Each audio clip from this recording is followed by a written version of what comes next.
So let's have a look at how you can set up your traditional grade calculation. So this is the overall course score for your subjects. This is what will show at the top level to parents when they access the parent portal or the app. The default settings are like this. It's set to weight each of the quarters evenly into the whole year. So that is an ongoing cumulative grade for the course. And then each of the quarters is defined individually as well. And the default setting is total points. Let's have a look at what this means to student grades. So on the score sheet here, you can see that it's calculating the denominators from each of the assignments into an overall course grade out of total points.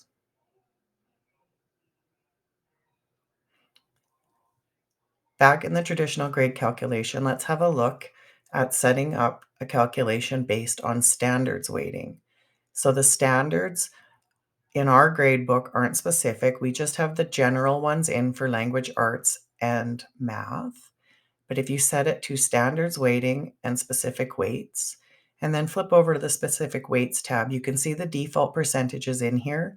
You can also change these if you choose. If you make changes, make sure to click save. Also ensure not to use those other ones that you see in there. Those are old ones that we need to figure out how to get rid of yet. So now I'm going to copy these within a class. We're looking at English language arts. We want to copy from quarter one. Let's make that quarter one. And we want to copy it to quarters 2, 3, and 4. We can click validate at the bottom. It's going to pop up with an extra level of validation. Click copy. And now my standards weighting is applying to all 4 quarters in the same way. Looking back at the student score sheet, we can see that the scores have been adjusted and that total points calculation has been taken away completely. Within the standard, if there was multiple assignments, the total points would come into calculation within that standard. And the same thing happens in category weighting. So it's really important to be conscious of what you're using as denominators or as score entry in your grade book. So if you're entering grade scale letters only and no numbers, you don't need to worry about it. If you are entering raw scores, this is going to come into play. It would be recommended instead to enter percentages, which is going to make anything within a given category or within a given standard automatically weighted the same, unless it is your intent to use a blueprint type model and actually use those denominators and the total of points. It's just important that you understand the difference. So I'm going to go ahead here and set up some category weightings now in this grade book, just so we can look at how this can be done.